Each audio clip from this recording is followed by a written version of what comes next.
ಆದ್ಮೇಲೆ ಜಿರಾಕುಂಟ ತೋಟದಲ್ಲಿ ಈಗ ಎಲ್ಲ ಡ್ರಿಪ್ ಲೈನ್ ಅಲ್ಲಿ ಎಳೆದಿದೀವಿ ನೋಡಿ. ಎಲ್ಲ 18 ಅಡಿಗೆ ಒಂದು ರೆಸಿಡಿಯಸ್ ಲೈನ್ ಎಲ್ಲ ಬಂದಿದೆ. ಹಾಗೆ ಎಲ್ಲ 3 ಅಡಿಗೆ ನಾವು ಪೈಪ್ ಲೈನ್ ಹಾಕೊಂಡಿದೀವಿ. ಹಾಗೆ ಆ ಬೇಲಿ ಪಕ್ಕದಲ್ಲಿ ಅಲ್ಲಿ ನಮಗೆ ಜೆಟ್ರೋಪ ಬರ್ತದೆ.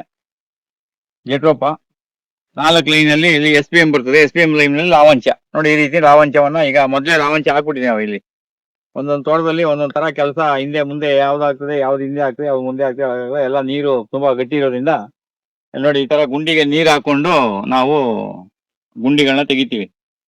ಆ ಮಿಷಿನ್ ಅಲ್ಲಿ ತೆಗಿಬೇಕಾದ್ರೆ ತುಂಬಾ ಗಟ್ಟಿ ಇರ್ತದೆ. ಕೆಲವೊಮ್ಮೆ ಈ ತರ ತೆಗೆದು ಈಗ ಸಿಲ್ವರ್ ಗಿಡ ಎಲ್ಲ ಇಲ್ಲಿ ಹಾಕೊಂಡು ಬರ್ತಾ ಇದೀವಿ.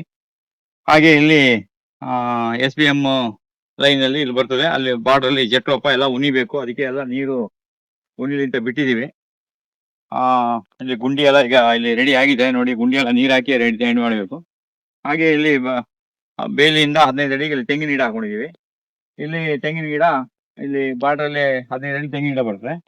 ಇಲ್ಲಿ ಇವಾಗ ಬೋರು ಅಲ್ಲಿ ರಸ್ತೆ ಇರೋದ್ರಿಂದ ನೋಡಿ, ಬೋರ್ಗೆ ನಾವು ಇಲ್ಲಿ 12 ಅಡಿ ರಸ್ತೆ ಬಿಟ್ಕೊಂಡಿದೀವಿ. ಈ ತರ 12 ಅಡಿ ರಸ್ತೆ ಬಿಟ್ಕೊಳ್ತೀವಿ. ಆ ಬೋರ್ ಗಾಡಿ ನಾಳೆ ಬರುವಾಗ ಟರ್ನ್ ಆಗಕ್ಕೆ ತೆಂಗಿನ ಗಿಡ ಅಲ್ಲಿ ತೊಂದರೆ ಕೊಡ್ತದೆ ಅಂತ ಅಂದ್ಬಿಟ್ಟು ನೋಡಿ ತೆಂಗಿನ ಗಿಡನ ಅಷ್ಟು ದೂರದಲ್ಲಿ ಹಾಕಿದೀವಿ. ಇಲ್ಲಿ ಇಷ್ಟು ದೂರದಲ್ಲಿ ಹಾಕಿದೀವಿ. ಯಾಕೆಂದ್ರೆ ಗಾಡಿಗಳು ನಾಳೆ ಬಂದು ಟರ್ನ್ ಮಾಡುವಂತ ಟೈಮ್ನಲ್ಲಿ ಅದ್ರ ಬ್ಯಾಕ್ ಸೈಡ್ ತಗಲ್ಬಾರ್ದು. ಮತ್ತೆ ಆಮೇಲೆ ಟ್ಯಾಕ್ಟ್ರಿ ಏನಾದ್ರು ಹೋಗ್ಬೇಕಾದ್ರೆ ಇದರಲ್ಲಿ ಒಳಗೇನು ಹೋಗೋದಿಲ್ಲ. ಏನಾದ್ರು ಲಗೇಜ್ ತಗೊಂಡು ಹೋಗ್ಬೇಕಾದ್ರೆ ಅಥವಾ ಏನಾದ್ರು ನಾವು ಜಮೀನು ಮಧ್ಯದಲ್ಲಿ ಅಲ್ಲಿ ಬೋರ್ವೆಲ್ ರಿಪೇರಿ ಮಾಡ್ಕೊಳ್ಬೇಕಂತಾಗ ನಾವು ಇಷ್ಟ ಆಗೋ ರಸ್ತೆಯನ್ನ ಇಲ್ಲಿ ಬಿಟ್ಕೊಂಡಿದೀವಿ. ಇದನ್ನ ಸದ್ಯಕ್ಕೆ ನಾವ್ ಏನ್ ಮಾಡೋದು ಅಂದ್ರೆ ಟೆಂಪ್ರವರಿಗೆ ತರಕಾರಿ ಬೆಳೆಗೆ ಅದಕ್ಕೆ ಇದಕ್ಕೆ ಅನ್ಕೊಂಡು ಬಳಸ್ಕೊಳ್ತಾ ಇರ್ಬೋದು.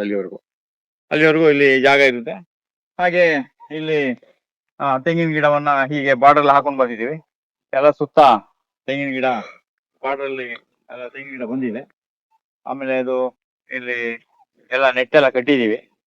ನೆಟ್ಟೆಲ್ಲ ಕಟ್ಟಿ ಈ ರೀತಿ ತೋಟ ಈಗೆಲ್ಲ ನೀರು ಬಿಟ್ಟಿರೋದ್ರಿಂದ ಎಲ್ಲ ಕಡೆ ನೀರು ಬರ್ತಾ ಇದೆ. ನಾನು ತುಂಬಾ ಜನರಿಗೆ ಹೇಳ್ತೀನಿ, ಜನರಿಗೆ ಅದು ಅರ್ಥವೇ ಆಗೋದಿಲ್ಲ. ಇಲ್ಲೂ ಕೂಡ ಅಷ್ಟೇ. ನೀರೇನಾಗ್ತದೆ ಸ್ಟಾರ್ಟಿಂಗ್ ನಲ್ಲಿ ಒಂದು 15 ನಿಮಿಷ ಬಹಳ ಫೋರ್ಸ್ ಆಗಿ ಬರ್ತದೆ, ಆಮೇಲೆ ವೀಕ್ ಆಗ್ತದೆ. ನಾವು ತುಂಬಾ ಮಾಲೀಕರಿಗೆ ಹೇಳ್ತೀವಿ ನೀರು ಎಷ್ಟು ಗಂಟೆ ಬರ್ತದೆ ಕಂಟಿನ್ಯೂ, ಇಲ್ಲ ಬಹಳ ಚೆನ್ನಾಗಿ ಬರ್ತದೆ ಅಂತ ಎಲ್ಲ ಹೇಳ್ಬಿಡ್ತಾರೆ. ಇಲ್ಲಿ ಸ್ಟಾರ್ಟ್ ಮಾಡಿದ್ಮೇಲೆ ಗೊತ್ತಾಗೋದು. ಅದಕ್ಕೆ ನಾನು ಹೇಳೋದು ಯಾರಿಗೂ ಅಷ್ಟೇ, ನಿಮ್ದು ಎಷ್ಟೇ ಕಷ್ಟ ಆದ್ರೂ ಪರವಾಗಿಲ್ಲ, ಒಂದಿನ ನಿಮ್ ಬೋರಲ್ಲಿ ನೀರು ಎಷ್ಟಿದೆ ಅಂತ ಹೇಳಿ ಅಲ್ಲಿ ಊಟ ಕಟ್ಕೊಂಡು ಬುತ್ತಿ ಕಟ್ಕೊಂಡು ಕುತ್ಕೊಂಡ್ಬಿಡಿ. ಮೋಟರ್ ಆನ್ ಮಾಡ್ಕೊಳ್ಳಿ. ಎಷ್ಟು ಗಂಟೆ ಕಂಟಿನ್ಯೂ ಬರ್ತದೆ, 4 ಗಂಟೆ 5 ಗಂಟೆ ಬರ್ತದೆ, ಒಂದಿನ ಬರ್ಲಿ. ಅವಾಗ ನಮ್ಗೆ ನೀರಿನ ಪ್ರೆಷರ್ ಗೊತ್ತಾಗ್ತದೆ. 2 ನಿಮಿಷ ನೀರು ಸ್ಟಾರ್ಟ್ ಮಾಡಿ ನೋಡ್ಬಿಟ್ಟು ಇಲ್ಲ ನೀರು ಬಹಳ ಚೆನ್ನಾಗಿದೆ ಅಂದ್ರೆ ನಮ್ಗೆ ಡ್ರಿಪ್ ಲೈನ್ ಮಾಡ್ಕೊಳ್ಳುವಂತ ಟೈಮ್ ಮೇಲೆ ಎಲ್ಲ ಮೊದಲೇ ಗೊತ್ತಾದ್ರೆ ನಾವೇನಾದ್ರು ಒಂದು ಮಾಡ್ಬೋದು. ಆದ್ರೂ ಇಲ್ಲಿ ನಾವೇನ್ ಮಾಡಿದ್ವಿ, 2 ಗೇಟ್ ವಾಲ್ ಹಾಕೊಂಡಿದೀವಿ. ಆರಂಭದಲ್ಲಿ ಒಂದು 15 ನಿಮಿಷ ನೀರು ಬಹಳ ಜೋರಾಗಿ ಬರ್ತದೆ, ಆಮೇಲೆ ನೀರು ವೀಕ್ ಆಗ್ತದೆ. ಅದಕ್ಕೆ ನಾವು ಇನ್ನ 2 ಬ್ಲಾಕ್ ಮಾಡ್ಕೊಂಡಿದೀವಿ. 2 ಬ್ಲಾಕ್ ಅಲ್ಲಿ ನೀರು ಒಂದು 10-15 ನಿಮಿಷ ಆಗ್ತದೆ. ಅದೇ ನೀರನ್ನ ನೇರವಾಗಿ ಆ ಟ್ಯಾಂಕ್ ಅಲ್ಲಿ ಕಲೆಕ್ಟ್ ಮಾಡ್ಕೊಳಕ್ಕೆ ಅಂತ ಹೇಳಿ ಅಲ್ಲಿ ಇದು ಮಾಡಿದೀವಿ. ಇಲ್ಲಿ ಎಲ್ಲ ಲೈಟ್ ಎಲ್ಲ ಸೋಲಾರ್ ಲೈಟ್ ಎಲ್ಲ ಮಾಡ್ಕೊಂಡಿದೀವಿ. ಕ್ಯಾಮರಾ ಎಲ್ಲ ಹಾಕಿದ್ದಾರೆ.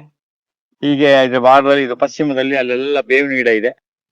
ಅದರಿಂದ ಪಶ್ಚಿಮದಲ್ಲಿ ಬೇವಿನ ಗಿಡ ಇದೆ, ಅಲ್ಲಿ ತೆಂಗಿನ ಗಿಡನೂ ಒಂದು 25 ಅಡಿ ಬಿಟ್ಟು ನಾವು ಹಾಕೊಳ್ತಾ ಇದೀವಿ. ಹಾಗೆ ಅಲ್ಲಿ ಸುತ್ತ ಕಾಂಪೌಂಡ್ ಇರೋದ್ರಿಂದ ಅದ್ರ ಪಕ್ಕದಲ್ಲೂ ಜೆಟ್ರೋಪ ಎಲ್ಲ ಬರ್ತದೆ. ಹೀಗೆ ಈ ತೋಟದ ಕೆಲಸ ಈಗ ಇಲ್ಲಿ ನಡೀತಾ ಇದೆ. ಅದರಿಂದ ಇದು ಮುಂದೆ ಇನ್ನೇನು ಆಗುತ್ತೆ ಅನ್ನೋದನ್ನ ನಾನು ನಿಮಗೆ ತಿಳಿಸ್ತೀನಿ. ಮತ್ತೆ ಇನ್ನೊಂದು ವಿಡಿಯೋದಲ್ಲಿ ನಿಮ್ಮನ್ನೆಲ್ಲ ಭೇಟಿ ಮಾಡ್ತೀನಿ. ನಮಸ್ಕಾರ.